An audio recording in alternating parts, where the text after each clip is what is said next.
Okay, so good morning everyone. আজি আমাৰ যোনটো ডিজাস্টাৰ মেনেজমেণ্ট টপিক হয় সেইটো পাৰ্ট আমি কণ্টিনিউ কৰিম আজি।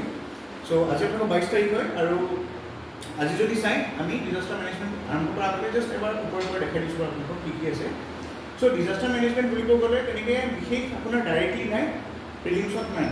মেইনছত যদি চাই মেইনছৰ এটা পাৰ্ট আছে, আপুনি যিটো এনভাইৰমেণ্টেল GS3 পাৰ্টটো যিটো আছে তাত চাব এখন চিলেবাছ দিয়া আছে তাত লিখা আছে disaster management with relevant emphasis on the state of Assam. माने disaster management कोई को लेगा किंतु with Assam's perspective. Okay.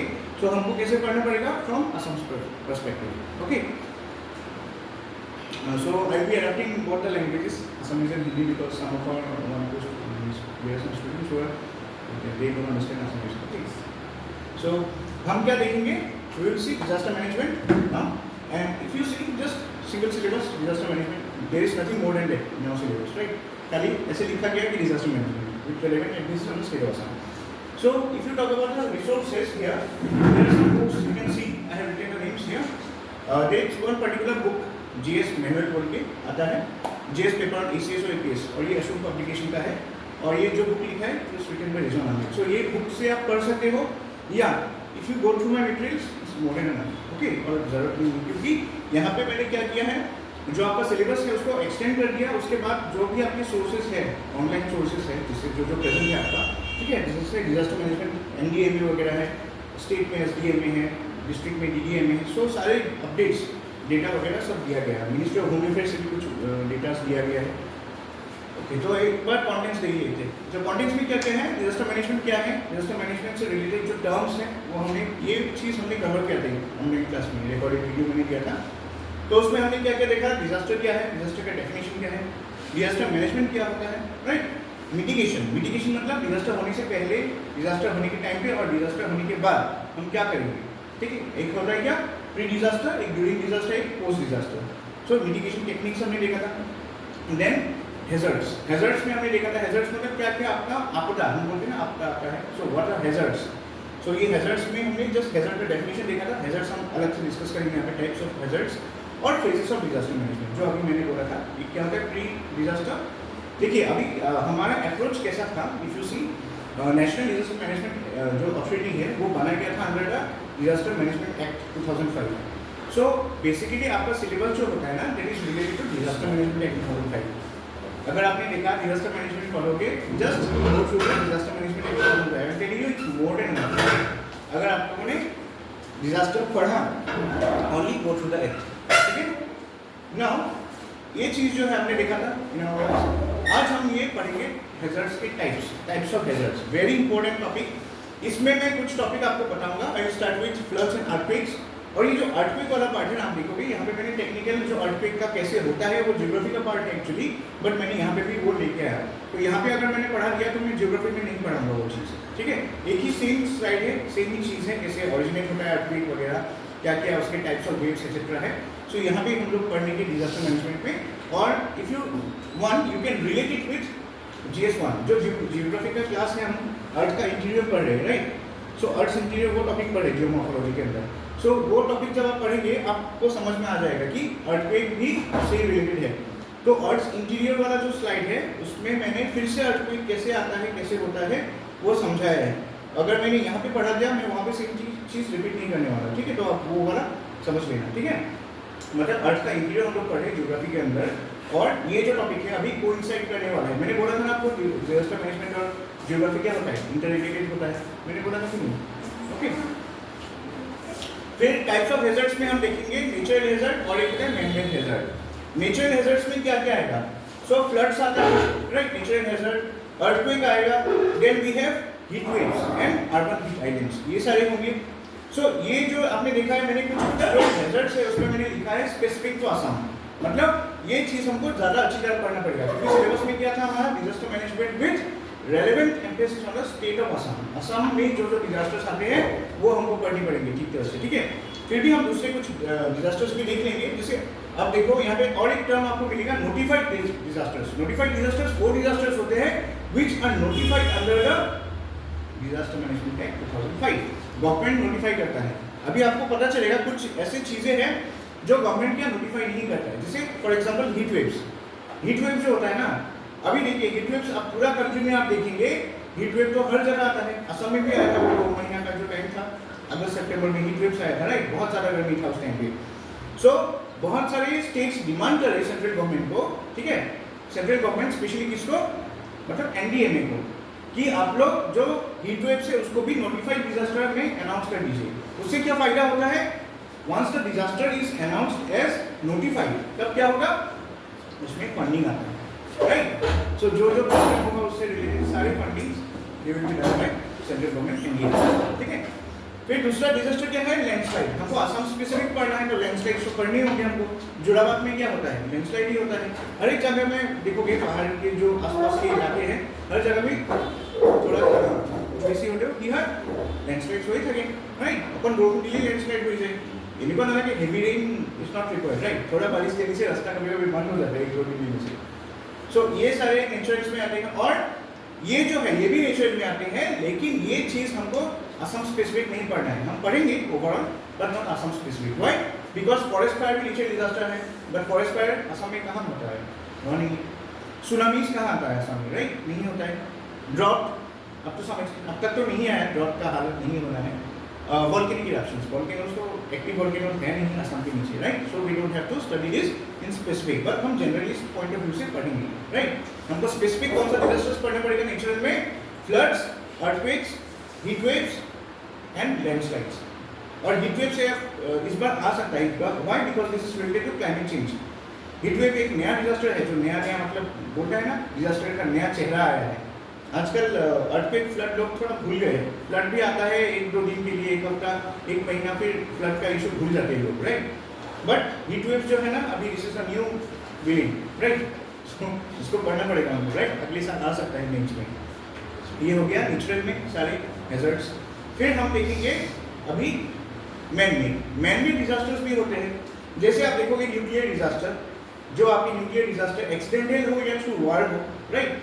Nuclear disaster जैसे चेरनोबिल का एग्जांपल आप देख सकते हो, राइट। और जापान में भी हुआ था एक न्यूक्लियर डिजास्टर, वो बम वाला नहीं, नागासाकी हिरोशिमा वाला नहीं, एक न्यूक्लियर डिजास्टर ही होता, फुकुशिमा नाम का एक जगह है वहाँ पे, राइट।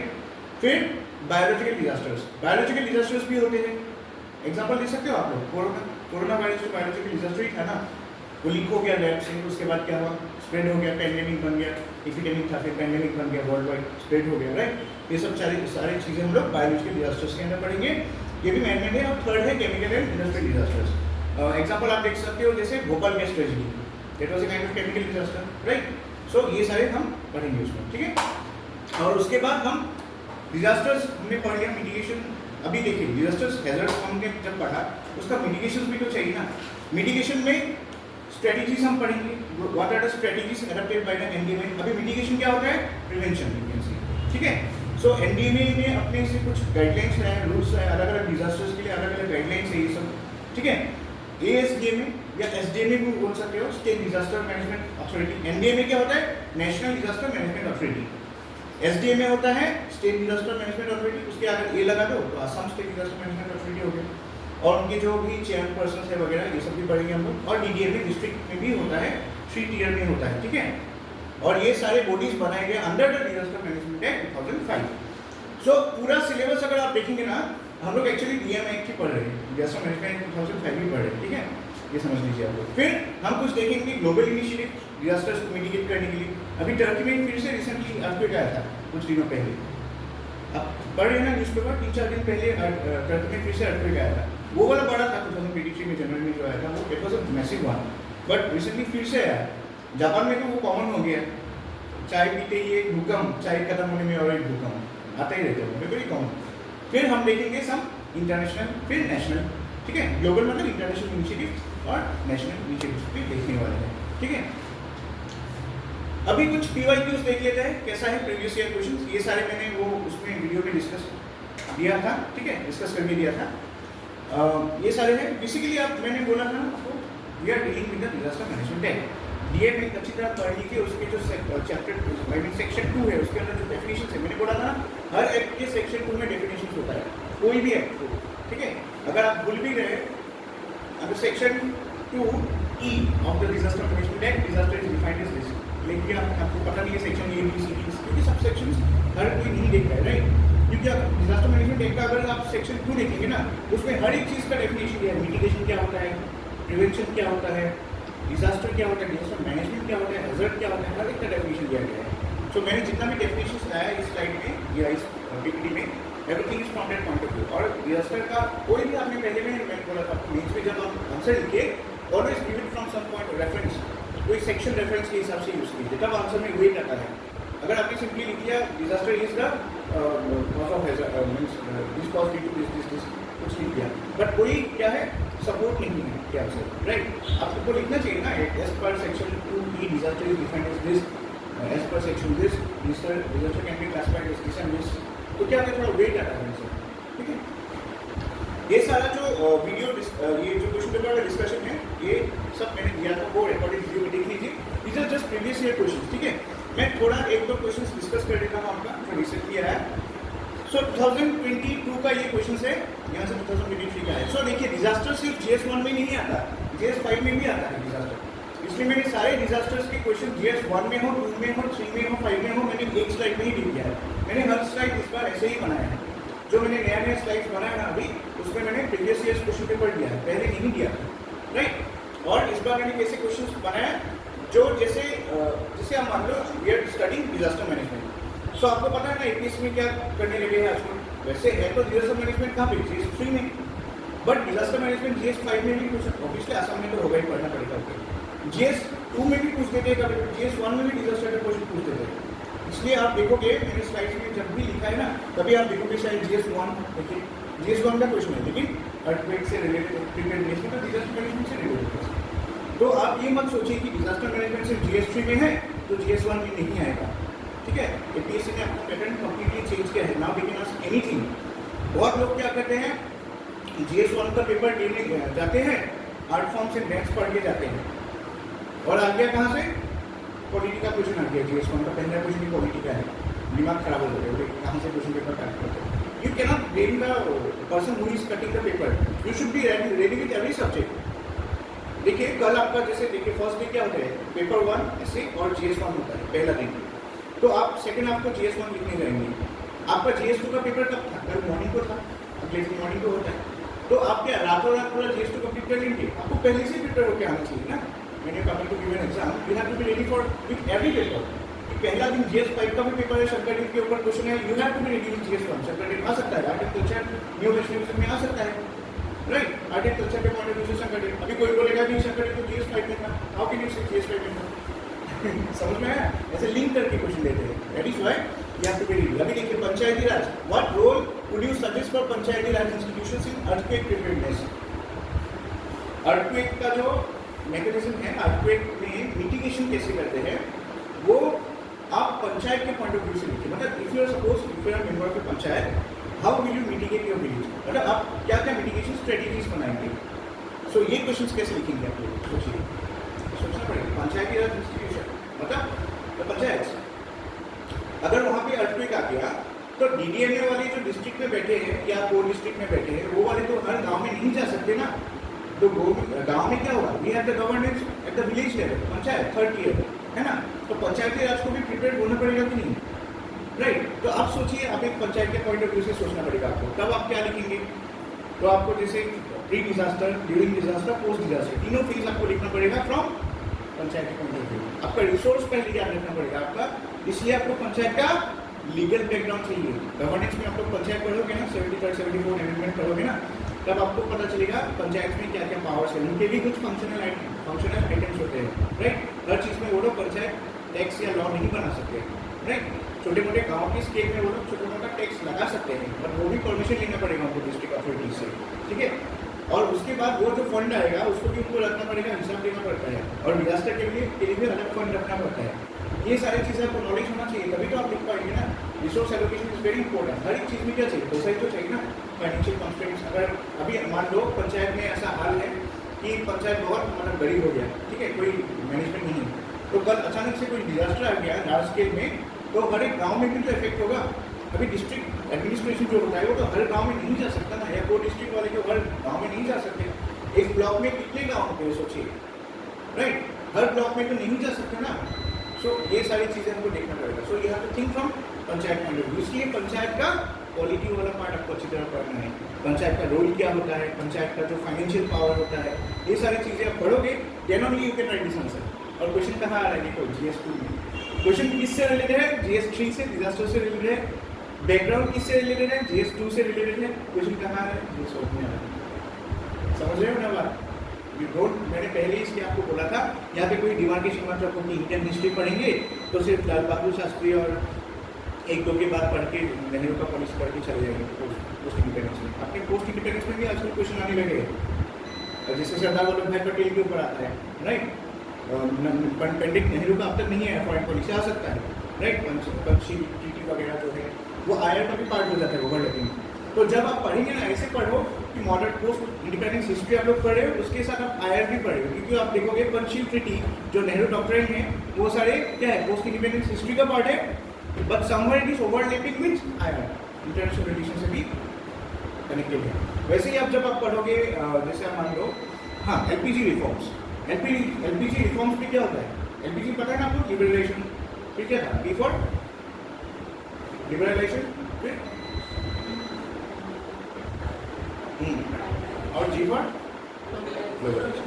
सो LPG रिफॉर्म्स जो है 1991 में जो आया था, ये आप देखोगे कि ये पोस्ट इंडिपेंडेंस हिस्ट्री का ही पार्ट है, बट आप इकोनॉमी में लिंक करके पढ़ सकते हो, क्योंकि इकोनॉमिक्स शुरू भी होता है, LPG रिफॉर्म्स, बॉम्बे टैक्स, ये सब देखना पड़ेगा आपको, राइट। सो हर चीज़ में लिंक कर सकते हो आप, बस लिंक करना आना चाहिए, उसके लिए आपको नॉलेज चाहिए, generally you can link the अच्छी तरह से डेप्थ में पढ़िए जो पढ़ेंगे, ठीक है। सो ऐसा क्वेश्चन आता है।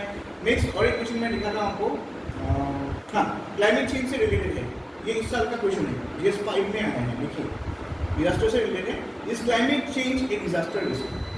पहला क्वेश्चन है, how is disaster risk magnified bye climate change. पहले क्वेश्चन में पूछा है कि क्लाइमेट चेंज एक डिजास्टर है क्या। दूसरा पूछा है डिजास्टर रिस्क जो होता है होता तो है ही बाय डिफॉल्ट, लेकिन कैसे क्लाइमेट चेंज उसको बढ़ाता है, मैग्नीफाई करता है, वो पूछा है। थर्ड पार्ट में discuss with reference to disasters in Assam, right. Assam का जो डिजास्टर्स है, जैसे आपको फ्लड्स वगैरह याद रखना पड़ेगा, अर्थक्वेक्स वगैरह जो असम में हुआ, लैंडस्लाइड्स वगैरह मेजर जो है वो आपको एक लिस्ट बनाना पड़ेगा ईयर वाइज, ठीक है। यहाँ पे मैंने दिया है कहीं पे, बट आपको ईयर वाइज अच्छी तरह डिजास्टर बनाना पड़ेगा। अर्थक्वेक कब आया था आज़ादी से पहले, ठीक है, आज़ादी के बाद कब आया, मेजर जो फ्लड्स कब आया, ठीक है, उसको रेफरेंस के हिसाब से आपको यूज़ करना होगा। लेकिन असम के पॉइंट ऑफ व्यू से बोला ना, आप साथ में ना नॉर्थ ईस्ट के पॉइंट ऑफ व्यू से देखिए। आजकल क्या हो रहा है ना, क्वेश्चन को एक्सपांड कर रहे हैं वो लोग, क्या पता अगले साल आ जाए डिजास्टर, डिस्कस द डिजास्टर्स और landmark disasters in the North East, ऐसे क्वेश्चन लिखेंगे, कैसे लिखोगे, समझ में आ रहा है। You have to know the events. जब आप असम का पढ़ रहे हो ना, मैं इंडिया का दूसरा पार्ट नहीं बोल रहा हूँ, only north east. When you are studying for APSC just know two things, एक तो असम बहुत ही अच्छी तरह आना चाहिए, दूसरा नॉर्थ ईस्ट। ये दोनों अगर हो गया ना, जो सिलेबस है 90% ओवर, बाकी 10% जस्ट फॉर्मेलिटी हो गई थिंग्स फॉर पार्ट, ठीक है। और 2023 में और एक क्वेश्चन देखिए, ये देखिए वेदर इवेंट्स। इस बार मैंने बोला था क्लाइमेट चेंज वेदर इवेंट से बहुत क्वेश्चन आएंगे, और ये ट्रेंड शुरू हो चुका है इस साल से, इस साल का मीन्स का पेपर है।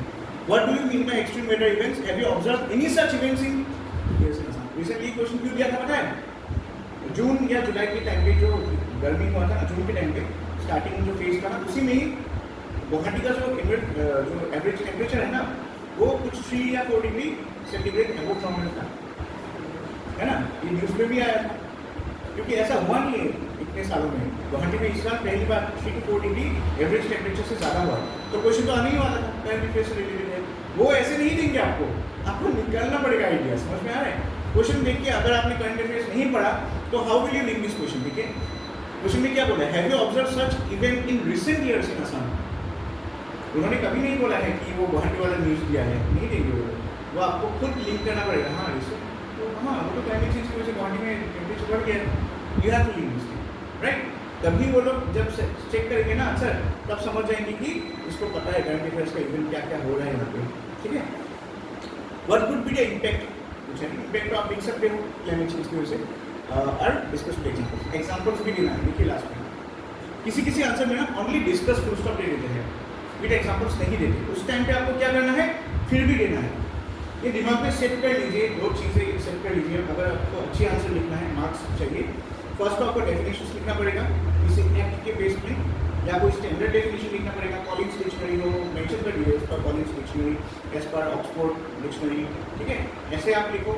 You can use the acts, disaster management act, environment protection act, कुछ भी एक्ट प्रोवाइड कर सकते हो, बायोडाइवर्सिटी एक्ट बता सकते हो, ऐसे आप स्टार्ट कर सकते हो।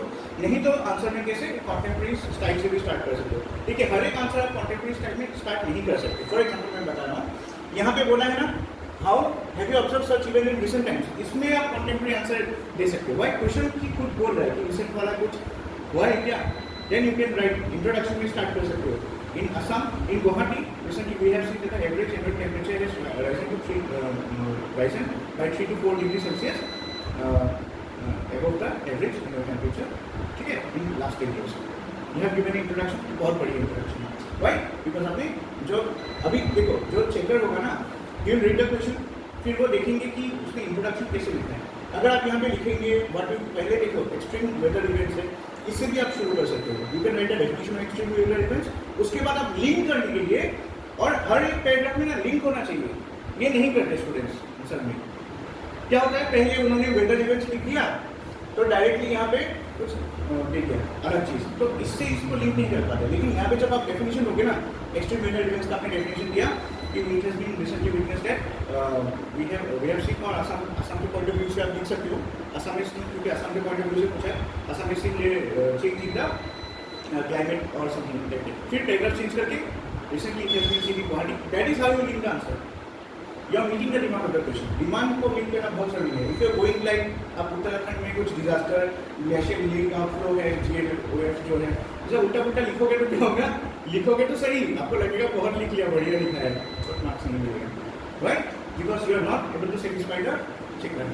समझ में आ रहा है, यहाँ पे सेटिस्फाई है। सो आपको लिंक करना है, और हर एक लिंक के बाद क्या होना है, आपको एग्जाम्पल्स भी देना है। कुछ भी आप लिखोगे ना, बकवास भी करोगे ना, उसको प्रूव करो विद एग्जांपल। कुछ भी आपको नहीं आ रहा है, suppose you are writing something very thing which is out of context, ठीक है, क्वेश्चन में नहीं पूछा है, उसमें भी एग्जांपल लेना है, ताकि लगे कि he is trying to prove himself, right. और सबसे बढ़िया मैं एक बात बता रहा हूँ आपको, GS4 का जो पेपर है, इथिक्स वाले पेपर में 2 चीज़ें याद रखिए, आपको पूरा पेपर में ना एग्जाम्पल ही देना है, हर लाइन में एग्जाम्पल देना है, आपको पता है, you have to practice this way, नहीं तो मार्क्स नहीं मिलेगा GS4 में। कोटेशंस और एग्जांपल्स, GS4 का you can say this is a backbone of GS4। आपने नहीं तो कुछ भी लिख दिया ना, एथिक्स आपके हिसाब से अलग कुछ हो गया, मेरे हिसाब से अलग, मैं लिखूंगा कैसे, महात्मा गांधी के हिसाब से, तेरा मेरा भी नहीं, किसका नहीं, महात्मा गांधी जी के हिसाब से हम लिखेंगे, right, that is how you have to write the answer. तो उसमें क्या होता है, बल आता है, मतलब you have the weight, right. अच्छा, और एक क्वेश्चन देखिए, ये वाला, हाँ ये क्वेश्चन देखिए, this is related to current affairs, ये कब आया, इस साल में आया, देखिए बजट से आया क्वेश्चन। बजट में क्या हुआ था रिसेंटली, यू नो, गवर्नमेंट ने क्या किया था, वेटलैंड को इंटीग्रेट करने का ट्राई किया था with the river, right, river Brahmaputra के साथ वेटलैंड को इंटीग्रेट करेंगे। मतलब क्या होगा, जो रिवर ब्रह्मपुत्र होगा उससे थोड़ा पानी काट के, मतलब कट करके क्या करेंगे, वेटलैंड तक ले जाएंगे। जो बिल होता है ना, बिल होते हैं, बिल में पानी डाइवर्ट करेंगे, और जो अर्बन म्यूनिसिपल वगैरह होगा उसका भी पानी वगैरह जो होगा डाइवर्ट करेंगे बिल में। तो उससे क्या होगा, अर्बन फ्लडिंग कम हो जाएगा, क्योंकि वहाँ पे गुवाहाटी पे देखा है ना आपने अर्बन फ्लडिंग का इशू। और यहाँ पे अगर ब्रह्मपुत्र का पानी डाइवर्ट किया तो ब्रह्मपुत्र का पानी का लेवल भी क्या होगा, मेंटेन होता रहेगा। और सबसे बढ़िया, बिल में पानी हमेशा रहेगा, उसमें फिशेज बहुत ज़्यादा होंगी, तो फिशरी सेक्टर भी ग्रो करेगा। This is not as inclusive development, ऐसे ही होना चाहिए, आपका आंसर भी बैलेंस्ड होना चाहिए, ठीक है। सो ये डायरेक्टली देखिए बजट में आया, मेंशन भी कर दिया, देखिए 200 करोड़ उन्होंने ईयरमार्क किया फॉर बजट, स्टेट बजट जो है 2024 में, उसमें ये स्कीम आया था। उसका तो मुद्दा उन्होंने वाला, मैंने बोला था ना 18 फ्लैगशिप स्कीम जो है आपका, राइट, सारी स्कीम्स रख लो, अगले साल भी आएगा ये। सो 2023 मैंने 2 साल का देखा था, सो मैंने बोला 2023-24 का देखा था, 24-25 का बजट का देखा था। आप लोग को 24-25 का बजट अभी प्रिपेयर कर लो, बजट 25-26 का बजट आएगा, तब आप फरवरी में उसका नोट्स बना लेना एक्स्ट्रा से।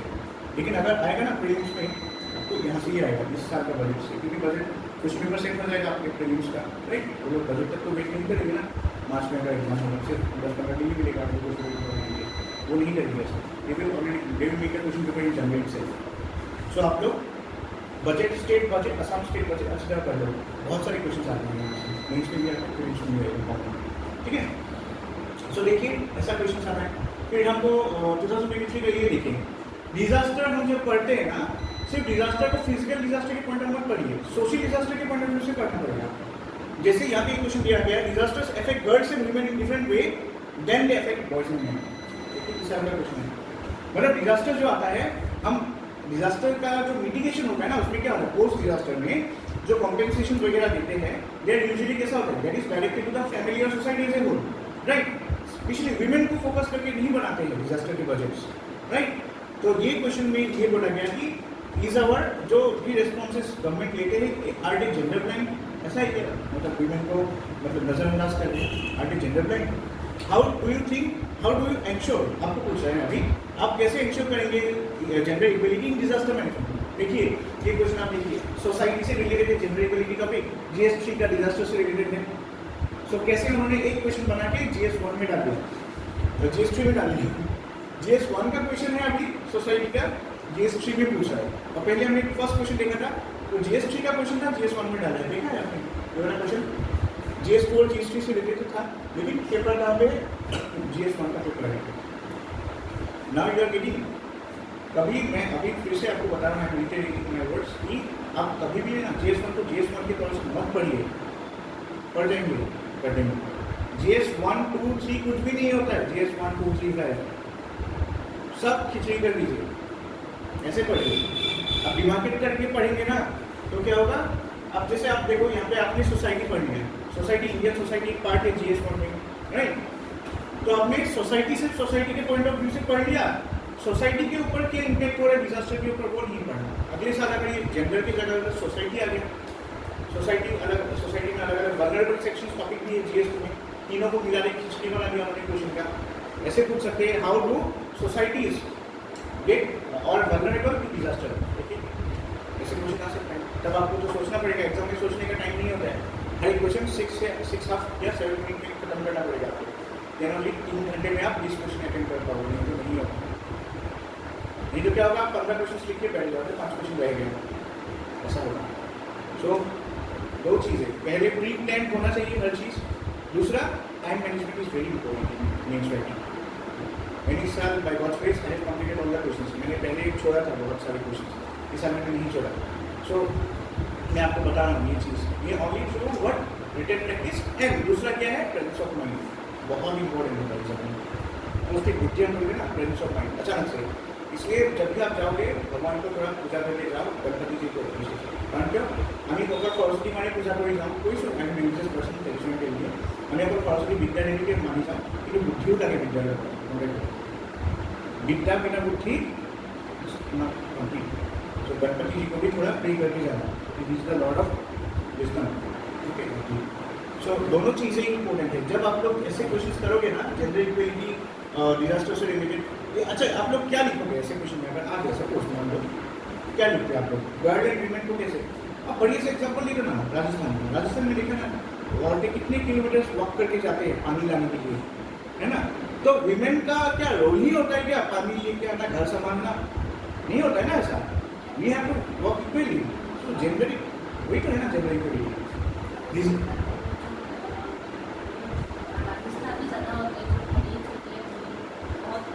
बहुत दूर जाना पड़ता है, देखिए अलग से। और आप देखिए नॉर्थ इंडिया में ज़्यादा होता है ये चीज़, राइट, बिकॉज ज़्यादातर लोग आर्मी में डिफेंस में जाते हैं और तो वो छोड़ के चले जाते हैं, ये है तो सी ना बच्चे को बड़ा करना, ये करना, और फौजी तो मौज करेगा, right, but what will happen to his wife, right. So ये सब चीज़ें देखना पड़ता है। सो अगर आप देखेंगे, और एक एग्जाम्पल आप देख सकते हो, एक रिपोर्ट आया था 2022 को, मतलब 2020-21 में जो हुआ था ना कोरोना के टाइम पे, बहुत सारे डोमेस्टिक वायलेंस बढ़ गए थे। जो हमारे पास रिपोर्ट नहीं सुना है तो आप लोग सर्च कर लो, डोमेस्टिक वायलेंस बहुत ज़्यादा हो गया था वुमेन के ऊपर during the pandemic, right, corona के टाइम। क्यों? बिकॉज लॉकडाउन था, बहुत सारे लोग एल्कोहल लेते हैं, right, they are not getting this things supplements, तो फ्रस्ट्रेटेड रहते हैं, दे आर एंग्री, बाहर नहीं जा सकते, पुलिस पिटाई करता है, राइट, पिटाई करता है, तो क्या करेगा, घर में आके बीवी को ही मारेंगे, काम को फाइटिंग होता है डेली, राइट। तो डोमेस्टिक वायलेंस जो है, अब डोमेस्टिक वायलेंस जब आप लोग पढ़ रहे हो ना, दिमाग में ऑटोमेटिकली आ जाना चाहिए डोमेस्टिक वायलेंस एक एक्ट भी है 2005 का, डोमेस्टिक वायलेंस एक्ट, उसको पढ़ लो, विमेन से रिलेटेड राइट्स पढ़ लो। आजकल दो चीज़ें बहुत ट्रेंडिंग है, कोई भी एग्जाम हो, एक क्या है आपका क्लाइमेट चेंज, दूसरा है सोसाइटी से रिलेटेड मतलब वल्नरेबल सेक्शन, उसमें विमेन जो आपके दिव्यांगजन हैं और बच्चे, चाहे अंग्रेज हो, कुछ भी एंगल आप देखो, ठीक है। वीरबाला राभा का क्वेश्चन आया था परसों, और ये जो टूरिज्म डेवलपमेंट ऑफिसर है वीरबाला राभा, इस साल उनका डेथ हुआ है, लिंग से रिलेटेड है क्या, इससे रिलेटेड है, सिंपल क्वेश्चन था बहुत। तो मैं बता रहा हूँ सिंपली कुछ चीज़ें अगर करंट अफेयर्स डेली पढ़ोगे ना, कुछ चीज़ें तो ऐसे ही आपका मतलब कॉमन आ जाएगा, राइट। और दूसरा जो APSC के पॉइंट ऑफ व्यू से पढ़ना है आपको फोकस, जितना हो सके आप लोग किसमें फोकस करो, how to join the question. सिर्फ अभी देखो, जैसे मैं डिजास्टर का बात कर रहा हूँ ना, आप लोग आज घर में जाके डिजास्टर वुमेन के पॉइंट ऑफ व्यू से पढ़िए, डिजास्टर एक दिव्यांगजन के लिए कैसा होता है वो पढ़िए, disaster how is disaster related to a child उससे पढ़िए, डिजास्टर कैसे रिलेटेड है आपके इकोनॉमी से वो पढ़िए, डिजास्टर कैसे रिलेटेड है हिस्ट्री के लिए आप देखिए, डिजास्टर कैसे रिलेटेड है कल्चर से वो देखिए, हर चीज़ देखिए, क्योंकि कभी कभी ऐसे भी आ जाता है, ऐसे आ गया तो बढ़िया बल्ले राइट। ये अगर आपने टॉपिक्स अलग अलग से कनेक्ट करके पढ़ा ना, तो आप डिजास्टर का एक बढ़िया से ऐसे लिख सकते हो, क्योंकि ऐसे भी ऐसा होता है, you have to give multiple perspective. Disaster international relation देखिए, इसमें जापान, टर्की, जितना भी जो भी हुआ है, डिजास्टर और जियोग्राफी को लिंक करके बढ़िया क्यों होता है, अर्थक्वेक का प्लेट टेक्टोनिक वगैरह, जियोग्राफी भी उसको डाल दीजिए अंदर, ऐसे ही तो बढ़िया ऐसे बनता है। सिर्फ आप डिजास्टर से वुमेन के पॉइंट ऑफ व्यू से लिखा, हम लोग अक्सर क्या होता है वे वेरी इमोशनल, आंसर राइटिंग में भी हम लोग इमोशनल है। क्या होता है, हम लोग जब ऐसे शुरू करते हैं, देखा है, मैंने चेक किया है बहुत सारे लोगों का कॉपीज, ऐसा होता है ऐसे बढ़िया लिख रहा है, लेकिन वुमेन का ही लिख दिया 3 पेज, समझ में आ रहा है ना, फ्लो हो गया। फिर बाद में पता चला कि और सिर्फ 4 पेज है, तो सब छोटा पैराग्राफ में लिखना शुरू किया। It shows that you don't have control over your emotions. ये एग्जामिनर को पता है। I have check so many copies, I am telling you, मैंने शायद ये 2 साल में 90 से ऊपर कॉपी चेक किया है मेन्स आंसर राइटिंग का। मैं खुद मेरा इनिशियली कौन चेकिंग का आंसर्स मैंने देखा है, बहुत सारे लोग क्या करते हैं, पूरा बढ़िया से आंसर लिखता है, लास्ट में कंक्लूजन देना भूल जाते हैं, तो थोड़ा सा जगह में 3 लाइन में छोटे अक्षर में लिखते हैं। वो इमोशन की वजह से होता है, because you are not planning, you have not plan the thing. अब जस्ट बहती हवा मान लो राइट, बहती हवा से खाओ, ऐसे जाएगा बहती हवा, ऐसे मत कीजिए, ठीक है। When you are writing you should have full control over your mind and your hand. आप क्या लिख रहे हो, and your emotions as well. ऐसा हो सकता है you may be a girl और you may be a boy, right. अब गर्ल के पॉइंट ऑफ व्यू से गर्ल का इंजस्टिस ज़्यादा लिख रहा है, अरे भाई गर्ल का छोड़ो, जस्टिस से एनिमल का क्या होता है वो भी तो लिखो, बाद में आपको पता चलेगा। ऐसा होता है, हम लोग ज़्यादा लिख देते किसी की चीज़ को ना, ऐसा होता है वो पल्ला जो होता है ना, एक से ज़्यादा भारी हो जाता है, दूसरा हल्का हो जाता है। So answer has to be balanced, it should be multi dimensional and balanced. Since you are going to be a civil servant, you don't have to be biased in a particular part. अगर आप ज़्यादा इस पे लिखोगे आपको feminist सोचेगा। Your view, जो आपका विजन है ना, it will be like a feminist. So ये सारी चीज़ें ना जो चेकर होता है ना, उनको पता होता है ये बंदे को क्या चाहिए, इसका थिंकिंग कैसा है, माइंडसेट कैसा है। बढ़िया से अगर छोटा छोटा लिखना, क्लाइमेट चेंज की वजह से डिजास्टर से रिलेटेड क्लाइमेट चेंज, डिजास्टर से रिलेटेड वुमेन, डिजास्टर से रिलेटेड चिल्ड्रन, डिजास्टर से रिलेटेड आपका एनवायरमेंट, डिजास्टर से रिलेटेड बायोडाइवर्सिटी कैसे इम्पैक्ट होता है, हर एक जीएस पेपर का टॉपिक सोच के लिखो ना जी। डिजास्टर से रिलेटेड ज्योग्राफी में क्या चेंज होता है, डिजास्टर से रिलेटेड सोसाइटी में क्या चेंज होता है, सोशल इश्यूज क्या आते हैं डिजास्टर की वजह से, राइट। डिजास्टर की वजह से और इकोनॉमिक एंगल लिखो, डिजास्टर की वजह से आप साइंस एंड टेक्निक क्या चेंज हो रहा है, क्या क्या टेक्नोलॉजीज डेवलप करें मिटिगेशन के लिए, इसरो नासा का जो भी प्रोजेक्ट्स है वगैरह, इंटरनेशनल स्टेज, और बैलेंस भी होना चाहिए। आपने इंटरनेशनल पहले लिखा, फिर इंडिया का लिखा, फिर असम का थोड़ा दे दो। जीएस पेपर में असम के लिखना बहुत जरूरी है। बहुत सारे लोग क्या करते हैं जीएस पेपर में साइंस एंड टेक के ऊपर जैसे कुछ क्वेश्चन आ गया, इसरो का पूरा महाभारत लिख दिया, ठीक है, नासा का भी लिख दिया, वो लोग भूल जाते हैं कि असम में भी एक पर्टिकुलर प्रोजेक्ट चल रहा है प्रोजेक्ट नेत्रा के अंदर, वो सब भूल जाते हैं। चंद्रपुर में एक ऑब्जर्वेटरी बना रहा है अंडर प्रोजेक्ट नेत्रा।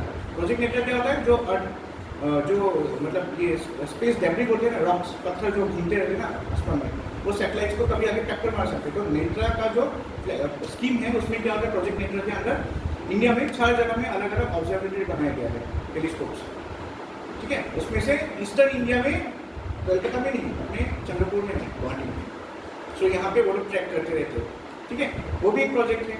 फिर north east space application centre भी है जो इसरो के अंदर, मिनिस्ट्री ऑफ स्पेस के अंदर काम करते हैं, डिपार्टमेंट ऑफ स्पेस के अंदर, राइट। ये सब चीज़ें लिखना भूल जाते हैं लोग, राइट। यो मैंने बोला ना, बैलेंस आंसर मतलब क्या होता है, it should be balance in every perspective, तभी तो सर्वगुण संपन्न बनोगे ना आपका आंसर भी सर्वगुण संपन्न होना चाहिए, तभी तो आपको मार्क्स मिलेगा।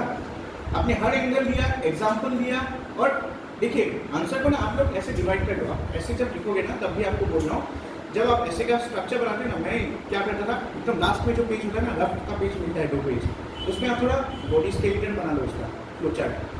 मैंने क्या किया था, ऐसे का ये टॉपिक है तो उसमें मैंने अलग अलग मल्टीपल एंगल सीखा था, हर एक एंगल का 2-2 एग्जाम्पल लिखा। शायद चेकर ने जब चेक भी किया होगा, लास्ट में देखा होगा बंदे ने बना लिया फ्लो चार्ट, इसके हिसाब से इसमें लिखा है, दे विल बी इंटरेस्ट, वो एक अलग एंगल होता है 5 क्लियर करने का। अगर आपने फ्लो चार्ट नहीं बनाया सिर्फ अपने दिमाग से, बहुत सारे लोग ऐसे करते हैं, ऐसे मिला फटाफट लिखना शुरू कर दिया, कोई स्ट्रक्चर स्केलेटन नहीं, वो लोग क्या होते हैं, फिजिकल इमोशन, उनको पता नहीं यहाँ पे कुछ तो रखना है, राइट। देखिए कौन राइटिंग, एक चीज़ बाद में पता चला आ रही है तो कवर ही नहीं हुआ, ये मत करो। आप ऐसे में जब लिखते हो ना, आप लोग एक स्ट्रक्चर बना लेना। ये जैसे डिजास्टर के ऊपर ऐसे आ गया अगले साल, तो पहले आपने डिजास्टर क्यों चाहिए वो लिखा, डिजास्टर का जो आपके डेफिनेशन है वो लिखा आपने, सेक्शन यूज़ करो 2 के अंदर जो प्रोविजन है, सेक्शन 2 के अंदर section A B C D E पढ़ लो, फिर जाके अलग से आपने बना लिया। फिर कुछ आसाम में कुछ एग्जाम्पल ले लो कॉन्ट्रैक्ट, कुछ इकोनॉमिकल डेटा ले लो, कुछ राष्ट्रीय बांध आयोग आता है फ्लड से रिलेटेड, कुछ रिपोर्ट्स आते हैं वो ले लो। फिर जो आपके इसरो के जो पर्टिकुलर स्पेशल कुछ सेटेलाइट्स हैं, रिमोट सेंसिंग सेटेलाइट्स हैं, उनका नाम रिसेंट जो लॉन्चेस हुए वो लिख लो। That is how you have to make answer.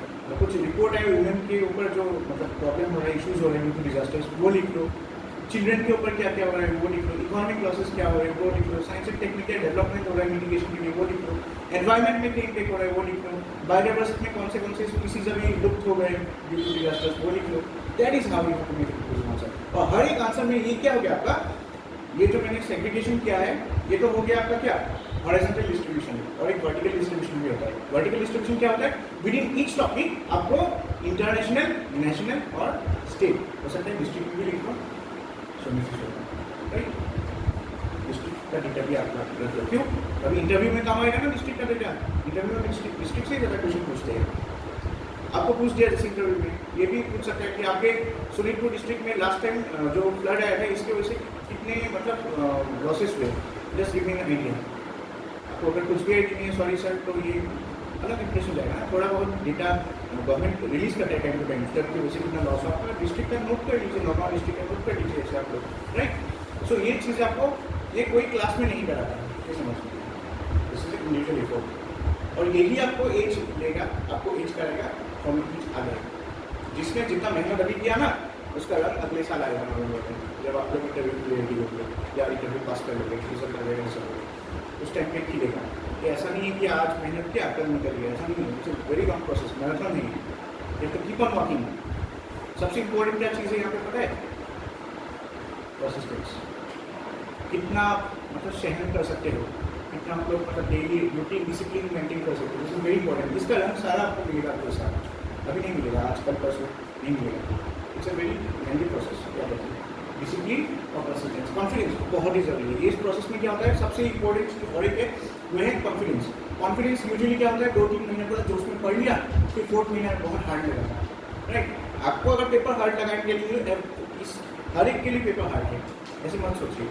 और ये आप मैंने पहले ही बोला था आपको, ऐसे आपका एटीट्यूड होना चाहिए कि आई नो एवरीथिंग, मुझसे ज़्यादा कोई नहीं जानता इस मोमेंट में, इस रूप में। इससे क्या होगा, आपको you will get a very high confidence. Over confidence नहीं बोल रहा हूँ, but at some point of time dominating होना चाहिए। एक बोलते हैं ना लाइक सिग्मा, राइट, ऐसा कैरेक्टर होना चाहिए, जरूरी है ये सब चीज़ें, ठीक है। एग्जाम में ये एटीट्यूड इज वेरी इंपॉर्टेंट, और आप एथिक्स में पढ़ोगे ये सब चीज़ें, एटीट्यूड क्यों चाहिए। अभी एथिक्स का पेपर भी वही इसलिए रखा है ना, जस्ट टू डेवलप कर दिया एटीट्यूड, ठीक है। एनीवेज ये सारे क्वेश्चन आपने देखा, ये क्वेश्चन देखो आप 2020 में आया था। देखो अभी मैंने कुछ दिन पहले चीज़ें बताया था, physical, social, economy, ecological factors क्या होता है, ठीक है। अभी मैंने बोला था फिजिकल के पॉइंट ऑफ व्यू से देखना है आपको, सोशल के पॉइंट ऑफ व्यू से, इकोनॉमिक के पॉइंट ऑफ व्यू से, इकोलॉजिकल आपको पॉइंट ऑफ व्यू से देखना पड़ेगा डिजास्टर्स को। देखो क्वेश्चन भी आया है, और देखा कहाँ, इससे ज़्यादा कहाँ से देखा आप क्वेश्चन, सोचिए। आपने इतनी चीज़ पढ़ ली है, और एक चीज़ याद रखिए, जब आप मैंने बोला था डिजास्टर को सिर्फ डिजास्टर के पॉइंट ऑफ व्यू से मत पढ़िए। आप जब डिजास्टर पढ़े ना, थोड़ा बहुत बुद्धिस्ट पीरियड में कुछ डिजास्टर्स आए थे क्या, देख लीजिए, आजकल बहुत अंदर से क्वेश्चन आने लगे थे। बुद्धिस्ट मतलब नालंदा, ये जो भी यूनिवर्सिटीज वगैरह है, इससे कोई डिजास्टर हुआ था क्या उस टाइम यूनिवर्सिटी कोई कुछ गिरा था क्या, देख लीजिए, या कुछ बड़ा मेजर डिजास्टर आया था क्या बुद्धिज्म के टाइम पे। ऐसे क्वेश्चंस आने लगे, लोग इसलिए तो नहीं लिख पाते ना।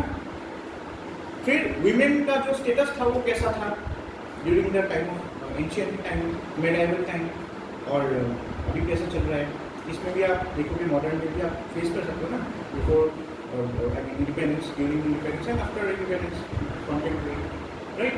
हर एक चीज़ आपको बारीकी से पढ़ना होगा with the help of reports and data.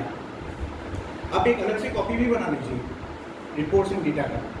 जैसे कोई एनवायरमेंट से रिलेटेड रिपोर्ट आया, इसमें क्या क्या इंपॉर्टेंट, कितने स्पीसीज गायब हो गए, डिजास्टर में क्या क्या आया, अलग अलग चीज़ें आप लोग एक सेपरेट कॉपी में बनाएंगे, क्योंकि these are readymade things, these are what cake, right, cake तो बनाते हो आप।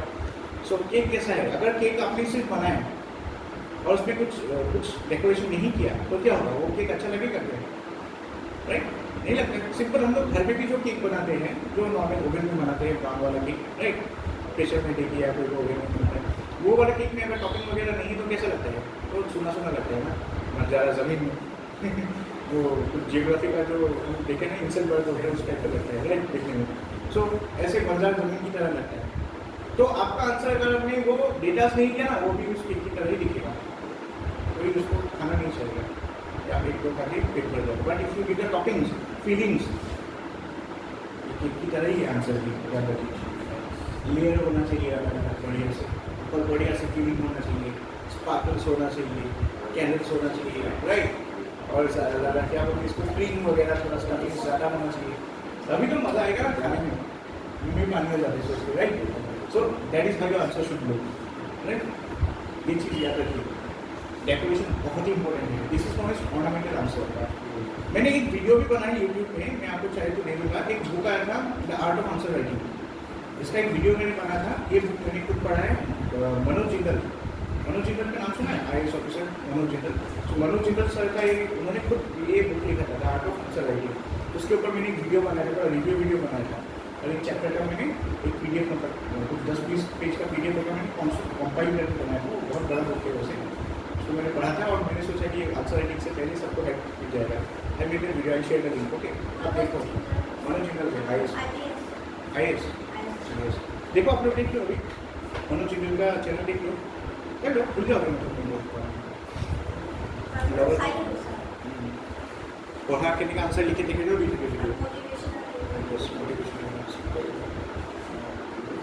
यूट्यूब में जाके मनोज जिंदल, MANOJJINDAL,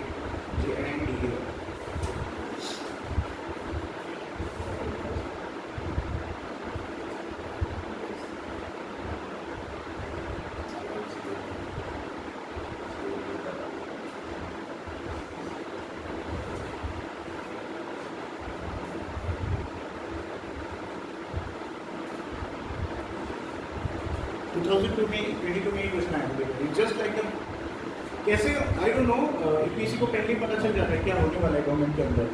2023 के बजट में आया था ना वो वेटलैंड को लिंक करना गवर्नमेंट से, 2022 में ये क्वेश्चन आया गया था कैसे हम लोग रिवर को ऐसे सोर्स में एजुकेशन यूज कर सकते हैं, क्या बोलते हैं इसको,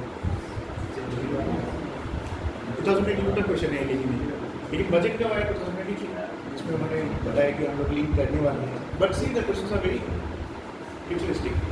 सो आप लोग को भी फ्यूचरिस्टिक होना है, क्या पता इस बार खेल, देखिए खेल महारन जो है, महाकुंभ, ये सब इवेंट चलते हैं ना इस टाइम पे, तो अभी देखिए जब भी अभी क्वेश्चन पेपर शुरू होगा सेट करना दिसंबर में, तो आप एक एग्जामिनर की तरह सोचिए क्या क्या हो रहा है यहाँ पे, ट्रेन वार हो रहा है, राइट। आप लोग कभी ऐसे बैठ के ना सोलो टाइम पे अकेले में बैठ के ना कुछ टॉपिक्स लिखते रहिए, क्या क्या चल रहा है, ईरान और इसराइल का ये कॉन्फ्लिक्ट चल रहा है, IR का बना लीजिए, ठीक है, बाद में टॉपिक्स आएगा तो याद फिर लिख लेना, कॉपी ले लीजिए, उसमें आए के सारे टॉपिक्स, कुछ मत देखिए क्योंकि आपके सारे दिमाग में ही हैं, आपको खाली निकालना है अलग अलग सेक्शन से, उसको खींचना है, ठीक है, ब्रेन टू ब्रेन। आप एक लिस्ट बनाइए, सोसाइटी में क्या क्या हो रहा है, अभी रिसेंटली जैसे फाइनेंशियल फ्रॉड हुआ था, राइट, सुमी बोलवा का केस हुआ था, थोड़ा पढ़ लीजिए, फिर CBI सारे इन्वेस्टिगेशन से फ्रॉड का जो इन्वेस्टिगेशन है सारे CBI को दे दिया है असम गवर्नमेंट ने। अभी असम गवर्नमेंट का जो CM विजिलेंस सेल को बोलो कितना ज़्यादा इन्वॉल्व नहीं होते ये सब चीज़ों में, हाई प्रोफाइल जो फाइनेंशियल फ्रॉड्स होते हैं, राइट। फिर थोड़ा बहुत डिजास्टर से देख लीजिए क्या क्या हुआ, अभी रिसेंटली डैम ब्रेक हुआ था ना कोरिया में, वो देख लीजिए, उससे क्या क्या इम्पैक्ट हुआ है थोड़ा पढ़ लीजिए गूगल में सर्च करके, असम फ्लड 2004 टाइप का लिखा आ जाएगा कुछ ना कुछ। ऐसे आप सोच के ना सोलो टाइम पे बैठ के सोचिए क्या क्या हुआ है, जियोग्राफी में क्या चेंज हुआ है रिसेंटली। अर्थक्वेक आया है टर्की का बोला, राइट। फिर नेपाल में कुछ हुआ है क्या, आसपास कुछ जो हमारे इंटरनेशनल बॉर्डर्स है, बांग्लादेश में क्या हुआ है आया है लिख लीजिए। बांग्लादेश में जो इशू हुआ है ना अभी कॉन्फ्लिक्ट, राइट। फिर उसमें पाकिस्तान में क्या हुआ है, पाकिस्तान में फाइनेंशियल प्रॉब्लम हो रहा है, IMF का क्या रोल है, SCO क्या कर रहा है, राइट। SCO का समिट हुआ था इस्लामाबाद में, वो क्या हो रहा है। So just close your eyes, think and make a list. आपका जो अंदर का यानी कॉन्साइंस है वो खुद ही आपको बता देगा क्या क्या टॉपिक्स इंपॉर्टेंट है। उसके बाद गूगल करो, पढ़ो। आई am telling you Google is enough. Google is the first source of information, it's more than enough. I am telling you, इतना आपको फैक्ट चेकिंग करने की जरूरत नहीं। हाँ, अगर आप कुछ डेटा दे रहे हो देन फैक्ट चेकिंग करो, नहीं तो ऐसे करके कोई फायदा नहीं है, ठीक है। अच्छा, सो ये इरिगेशन से रिलेटेड क्वेश्चन आया था। देखो अभी इरिगेशन कहाँ पे है, GS3 इकोनॉमिक्स के अंदर है, एग्रीकल्चर के अंदर आपको मिलेगा। इकोनॉमिक डेवलपमेंट के अंदर एक टॉपिक है agriculture, subsidy, irrigation, supply chain, ये सब चीज़ें हैं, आ गया ये। लेकिन इससे लिंक करके क्या डिजास्टर से लिंक करके देखो कहाँ से डिजास्टर वो लोग खींच के लाते हैं, राइट। फिर एक देखो यहाँ पे एनवायरमेंटल डिग्रेडेशन और वल्नरेबिलिटी टू डिजास्टर, इसमें क्या लिंक है वो पूछा है। और कुछ स्टेप्स दीजिए कैसे हम लोग एनवायरमेंटल डिग्रेडेशन को मिनिमाइज कम कर सकते हैं। ये क्वेश्चन आया था इससे, ठीक है। कहाँ आया था, GS3 में। सो देखिए आपने देखा है ना GS1, GS3 और GS5 में। एक चीज़ आप नोट कीजिए, GS2 का पेपर है ना वो हमेशा पॉलिटी से रिलेटेड ही होगा, नहीं गवर्नमेंट स्कीम से रिलेटेड होगा। एनालाइज कीजिए ऐसे कुछ भी। आप देखो GS2 का पेपर ना, आप टेंशन मत लो। GS2 में कॉन्स्टिट्यूशन लक्ष्मीकांत पढ़ो और जो जो नोट्स है खुद का बना लिया आपने वो पढ़ो, रिवाइज करो उसको, और गवर्नमेंट स्कीम्स एकदम बढ़िया से पढ़ के जाओ। गवर्नेंस जो पार्ट है ना, RTI एक्ट वगैरह जो होता है ना, सेकेंड ईयर से फर्स्ट ईयर से रिपोर्ट होता है, वो सारी चीज़ें आप पढ़ के जाओ बढ़िया से। वो हो गया, क्योंकि वहाँ पे कभी भी वो, हाँ असम का पंचायत, असम का पॉलिटी पढ़ के जाओ, क्योंकि GS5 में है वैसे असम पॉलिटी, लेकिन वो GS2 में पूछ देते हैं। खाली पॉलिटी से ही पढ़ो। GS2 में कभी वो डिजास्टर मैनेजमेंट पॉलिटी को लिंक करके नहीं देता है, right. GS2 is GS2 itself, तो GS2 में इतना टेंशन नहीं है। लेकिन 1, 3, 5 ये 3 ऐसा पेपर है कुछ भी काम भी आ सकता है। समझ में आया ना, शॉपिंग यहीं पे होता है। ये चीज़ आप ट्रेंड देखो पेपर का तब पता चलेगा, ठीक है। डिजास्टर हम लोग आज शुरू करेंगे, जस्ट एक इंट्रोडक्टरी क्लास दूंगा, ज़्यादा बड़ा नहीं है, take some 10 minutes, okay. So पहले हम नेचुरल फ्लड्स देखेंगे, नेचुरल हैजर्ड्स देखेंगे। उसमें से पहला हैजर्ड कौन सा है, that is flood as a hazard हम पढ़ेंगे। तो फ्लड में हम पहले देख लेते असम का जो है, this is known as the flood hazard atlas, ठीक है। और ये क्या होता है, ये फ्लड हैजर्ड एटलस जो है ना, ये टाइम टू टाइम अपडेट होता रहता है। सो लास्ट अगर आप देखेंगे 2020 जब मैंने ये एक्चुअली बनाया था स्लाइड्स, तब ये फ्लड हैजर्ड एटलस नहीं आया था, बट जुलाई शायद अगस्त के तक अपडेटेड हुआ है रिसेंटली। मैंने नया वाला नहीं दिया, 16 वाला, डजंट मैटर, ऑलमोस्ट सेम रहेगा, ठीक है। अगर आप देखोगे फ्लड हैजर्ड एटलस का मतलब क्या होता है, हैजर्ड मतलब जो डिजास्टर आने वाला है कहीं पे, फ्यूचरिस्टिक, राइट, वो दिया हुआ है। देखिए आप अलग अलग कलर से दिखाया गया, वरना आप देखिए जो पिंक कलर का होता है ना, डार्क पिंक कलर का, ये देखिए आप देख रहे हो Morigaon, this part is very predictable to disaster, this is very prone to disaster. मतलब यहाँ पे कुछ ना कुछ होने वाला है या ज़्यादा हो रहा है या होगा, ठीक है। एटलस क्या करता है, हम जैसे एटलस पढ़ते हैं ना बुक्स, उसमें क्या होता है, आपको एक प्रोफाइल मिलता है ना, उस पर्टिकुलर जियोग्राफिकल लोकेशन मिलता है, उसको पॉलिटिकल लोकेशंस मिलता है उसमें एटलस में, राइट। पॉलिटिकल बाउंड्रीज होते हैं, जियोग्राफिकल बाउंड्रीज होते हैं। सो इसमें अगर देखोगे अलग अलग कलर्स क्या डिनोट कर रहा है, अलग अलग जगह का डिजास्टर। अब अगर देखेंगे यहाँ पे देखिए Morigaon is given in dark pink, समझ में आ रहा है, एंड दैट मीन्स क्या, इसका वल्नरेबिलिटी क्या है, वेरी हाई है, मतलब यहाँ पे बहुत ज़्यादा डिजास्टर होने वाला है। उस टाइम पे ऐसे बनाया गया था। थोड़ा यहाँ पे देखो आप लोग, साउथ कामरूप में देख रहे हो, ये वाला पिंक है, देख रहे हो पिंक है ना, ये वाला रोंगजुली साउथ कामरूप लिखा हुआ है, रोंगजुली साउथ कामरूप, ये वाला भी क्या है, पिंक में है। तो ऐसे अगर देखोगे, बाकी तो पूरा असम ही आप देखोगे, सिर्फ कुछ एरिया को छोड़ के सारा ही कलरफुल है, राइट। मतलब हर जगह क्या है, डिजास्टर। कलरफुल कहाँ नहीं है, आप देखो east Karbi Anglong, west Karbi Anglong, north Cachar, Haflong, ये सारा क्या है, सेफ है डिजास्टर से, राइट। क्योंकि मैक्सिमम डिजास्टर किससे आता है, फ्लड से आता है, एंड फ्लड उस तरफ जाते ही नहीं, राइट, लोग है ना। सो ये वाला एरिया कंपेरेटिवली सेफ है, यहाँ पे आ सकता है ड्यू टू बड़ा फील्ड। तो आप देखोगे मेजॉरिटी आपका मिडिल असम और आपका यहाँ पे लोअर असम इफेक्ट हो रहा है। डिवीजन के हिसाब से देखोगे तो नॉर्थ असम डिवीजन में ही ये क्या है? साउथ असम डिवीजन, वो वाला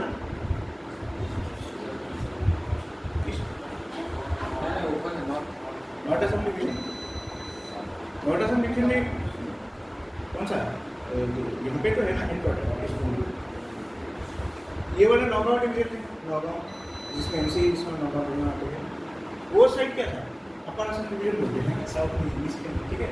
this is lower Assam division, this is upper Assam division, और this is the north Assam division जो हमारे तेजपुर इसमें हेडक्वार्टर है, और ये वाला है नौगांव है, और ये वाला नौगांव एमसी डिवीजन, इसको बोलते हैं बारापेट डिवीजन, राइट। सो इसमें अगर देखोगे सिर्फ नौगांव डिवीजन का जो भुजाई से नीचे वाला पार्ट है ना, इससे लेके कार्बी आंगलॉन्ग, वेस्ट कार्बी आंगलॉन्ग और नॉर्थ कच्छ, ये तीनों डिस्ट्रिक्ट सेफ है कंपेटिवली फ्लड से, फ्लडिंग बहुत कम होता है यहाँ पे। और अगर देखोगे मैक्सिमम यहाँ पे होता है, बड़ा कम ब्रह्मपुत्र वैली में होता है, right. So this is the flood hazard Atlas 2016, मैं इसका अपडेट करके आज दे दूँगा 24 वाला वीडियो शो, ठीक है। इसलिए मैं एक साथ नहीं देता हूँ आजकल, मैं क्लास में जब लेता हूँ ना, क्लास खत्म होने के बाद मैं फिर से उसका एनालिसिस समरी बनाता हूँ कुछ सोच के, उसके बाद मैं कुछ अगर नया एडिट करना है देख के फिर मैं उसका पीडीएफ बना के आपको देता हूँ। I will change this, okay. पहले क्या करता था मैं, पहले सब दे देता था ना, तो क्या होता था कि उसमें कुछ पढ़ाया समझ नहीं बनाया या कुछ एक्स्ट्रा देना था वो भी मैं, क्योंकि क्लास में जब हम डिस्कस करते हैं ना, मैंने थिंग्स का हमको माइंड कि मुझे क्या क्या नया चीज़ ऐड करना है आया है, ठीक है, समझ में आया? ओके। सो अभी देखते हैं व्हाट इज फ्लड, पहले देखते हैं डेफिनेशन ऑफ फ्लड।